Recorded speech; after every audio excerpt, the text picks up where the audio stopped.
नमस्कार. कोण तुम्ही? बोला, काय झाले? आओ उठा, असं बसू नका, इथं खुर्चीवर बसा.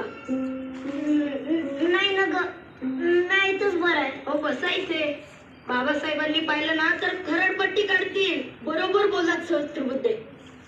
बोला, काय झाले? आमच्यातला एक व्यक्ती शिकून लय मोठा बॅरिस्टर झाला. आमच्या सारख्या लोकांसाठी काय बाय करतो म्हण. मी त्या देवाला म्हणजे आमच्या बाबासाहेबांनी बघायला आलतोय.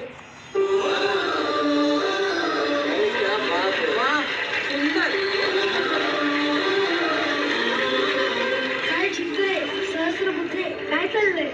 हे पहा, तुमचा भक्त फार लांबून भेटायला आलाय. या.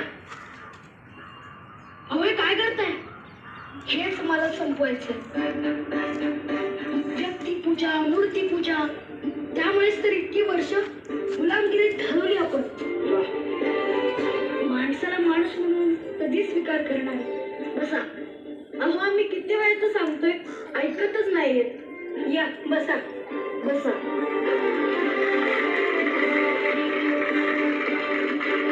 हे घ्या पाणी. नाही ना ग, तुम्ही वरच्या जातीचे, आम्ही खालच्या जातीचे. तुम्ही कसं तुमच्या पेल्याला शिवणार? तुम्ही वरनं पाणी टाका, मी उंचडीनं पितो. अहो आम्ही जन्मानं कुठल्या जातीचं आहोत ते महत्वाचं नाही. आम्ही बाबासाहेबांचे विचारांचे पाईक आहोत. घ्या पाणी. वा वा वा, फार सुंदर.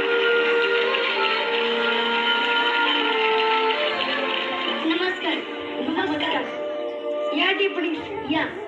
अनंत गंगाधरराव हे सुरेंद्र टिपणीस, महाड नगरपालिकेचे प्रमुख. टिपणीसांचा एक लेख मी वाचला, अत्यंत सुंदर, ज्यात तिने असे नमूद केले होते की सरकारी मालमत्ता सगळ्यांसाठी खुली आहे. त्यावर समाजाचा कुठलाही घटक आपला दावा सांगू शकत नाही. अगदी बरोबर.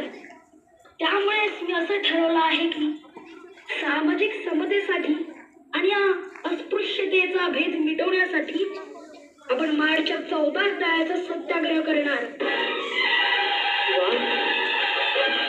म्हणजे निसर्गाने दिलेले पाणी सगळ्यांसाठी खुले आहे.